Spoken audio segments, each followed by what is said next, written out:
One of the things we're going to do tomorrow on the program is we're going to talk about the recreational marijuana that's for sale in the state of Washington now. They've passed the state legislation, and we're going to be having two members of NORML joining us, National Organization for the, I don't know what it's called. I had a moment. I know somebody who does know what NORML means, and that's Jodie Emery. And Cannabis Culture. What is NORML? Jodie, help me out. Hey, it's a national organization for the reform of marijuana laws, and it's been around for decades. Right, and I'm going to be talking to Alan St. Pierre from NORML, also one of their members of the head of their chapter in the state of Washington, and I'll be talking to the lawyer from the Washington Civil Liberties Union who stewarded the legislation through the state legislature. That's tomorrow. Jodie Emery is with me and Cannabis Culture, and her husband, Marc Emery, Prince of Pot. A prison sentence came to an end this week. I talked to Marc Emery on this show about a year ago from prison. So what are the plans for Mr. Emery and his wife moving forward? And I know, first of all, you're looking at politics. Let's start with you, Jodie. Sure. Well, I've run for office 4 times already. I ran with the BC Marijuana Party in 2005 and 2008 in a by-election, and I've run with the BC Green Party in the 2009 and 2013 general elections as well. So it's natural that I would throw my support behind the Liberal Party because they support legalization, and it's similar to Marc and I campaigning for the NDP a decade ago when decrim was on their platform, and it was the only option out there. And you're running in Vancouver riding, where you would be running, if you get the Liberal nomination, you'd be challenging Libby Davies of the NDP. Well, Libby Davies, I've said it before many times, she's the role model of a member of Parliament. She's been a great ally to Marc and myself, and the best member of Parliament on this issue, which matters to us so much. So, of course, people say, then why would you run against her?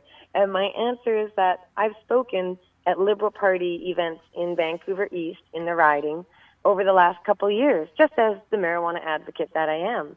So when members of Vancouver East asked me if I would consider putting my name out there as a possible candidate in an impossible riding, I thought about it with Marc, and I said this would be a great opportunity to put our name and our support base behind a party that can really offer real change. So it took a bit of time, but I thought about it, and I joined the Liberal Party of Canada for 2 years for $20 just 1 month ago.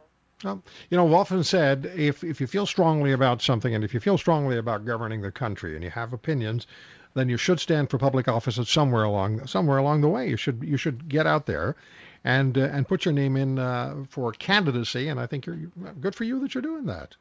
And some people say, why would you do that? Why don't you use other approaches? And my response is that I have. I've written many letters. I've spoken at numerous conferences on national platforms. So I use every approach. I've marched in the streets. It's easy to find pictures of me with my big pot leaf flag marching through the streets of downtown Vancouver. But if you want to make a change in any law, there are many different ways to do that. And advocacy, activism, and political involvement, they're all options, and I hope to use every single tool available to me to make change happen. Well, people have then an option. They have a choice of voting for you or voting against you, and you're putting yourself into the arena, and I think that's what people need to do when they have strong advocacy points of views. Now, this wasn't exactly how I intended to start the segment, but I just forgot what NORML stood for. I had one of those moments. It's been a long 4+ years for you and for your husband, and how does it feel now, and what's Marc's official status? The sentence is over, but when is he home? What happens now? Well, this is actually one of the hardest parts. I mean, we got international news coverage for his sentence ending, and people are saying, well, show us the photos of you two hanging out together. Unfortunately, this is the worst part. This is when Marc sits in purgatory. He's a free man with respect to the Bureau of Prisons, but he's being held in a deportation facility, and they sent him to the worst place possible in Louisiana. We thought he was going to a certain facility, and his final prison blog does say all of that information, but he ended up in a tiny little place called Kansas Parish Detention Facility. It's a horrible little hole where he's locked up 23 hours a day.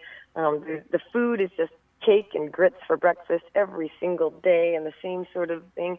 It's kind of a nightmare right now. We have no idea when he's going to get out. His first meeting with any official is on Tuesday, but other officials involved in making him get home are on vacation or they're unavailable. So this is really the toughest part. And I've got to say, the Canadian government has a role to play. The Canadian consulate has to help get him home.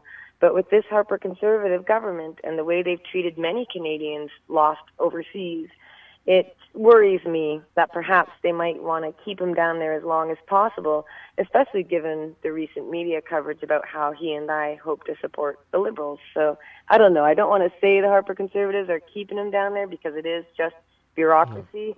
But how come Conrad Black got on a plane right out of federal prison and flew home with his wife right away? I don't know. It doesn't seem right. When your prison sentence is over, you should be out of there. Absolutely. That's the way it should work. Inmate should. We shouldn't be putting you in a step-down location like the one you're describing. But you know what? So much has changed concerning legal availability of marijuana since your husband's incarceration began. As you watch this unfold in Colorado and now in Washington State, what are you thinking? What are you feeling? Well, Mark has a huge role to play in all of that. His own prosecutor helped make it legal by being a sponsor in Washington State, and Mark and I were official endorsers of the campaign. And Jodie, I have 30 seconds. I should have told you that. Yeah, no worries. Well, we were very pivotal in helping out with a lot of the activism and groundwork involved, and it feels really good to see the change happening down south, but we've got to bring it home. We can't afford the cost of human lives and tax dollars on prohibition when Washington is selling pot right next door. It's not fair. We've got to change it, and we need a change in federal government to do so. That was a good political speech. I'm getting used to it. You'll hear a lot more from me. Yeah, I'm sure. Thank you, Jodie. Thank you, Roy. Take care. Jodie Emery, Cannabis Culture is the website. We'll come back and tell you about tomorrow's show. I told you a bit of it already, but we'll tell you about some of the other features that you'll be hearing tomorrow right after this. So I told you we're going to be talking about the issue of recreational marijuana in Washington State. I tweeted earlier in the week, is that like a hobby? And careers, something very different. I think you'll enjoy. That's all the time we have. Talk to you tomorrow. Bye-bye, everybody.